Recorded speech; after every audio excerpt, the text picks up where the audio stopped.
బెంగళూరు రేవు పార్టీకి సంబంధించిన పలు విషయాలు సంచలనంగా మారాయి. బెంగళూరులో ఓ వ్యాపారవేత్త పుట్టినరోజు సందర్భంగా నిర్వహించిన ఈ పార్టీలో భాగంగా పెద్ద ఎత్తున వ్యాపారవేత్తలతో పాటు రాజకీయ నాయకులు, సినీ సెలబ్రిటీలు హాజరయ్యారంటూ వార్తలు వచ్చాయి.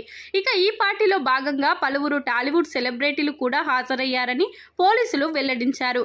ఈ క్రమంలోనే నటి హేమ పేరును పోలీసులు తెలియజేయడమే కాకుండా ఆమెకు నోటీసులు కూడా పంపించడంతో ఈ విషయం కాస్త హాట్ టాపిక్ మారింది.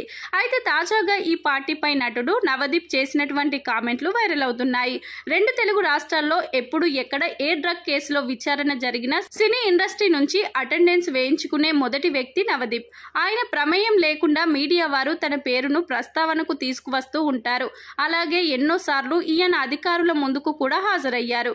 అయితే మొదటిసారి బెంగళూరుకు సంబంధించిన రేవు పార్టీలో భాగంగా ఈయన పేరును ప్రస్తావనకు తీసుకురాకపోవడంతో ఎంతో సంతోషం వ్యక్తం చేశారు.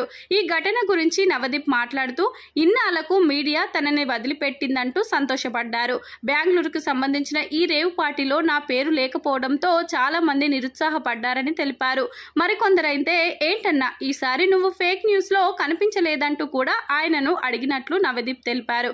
ఈసారి తనకు మంచి జరిగిందని, ఈ ఒక్కసారి మీడియా తనను వదిలేసింది అంటూ ఈ ఘటనపై ఆయన సంతోషంతో చేసినటువంటి ఈ కామెంట్లు వైరల్ అవుతున్నాయి.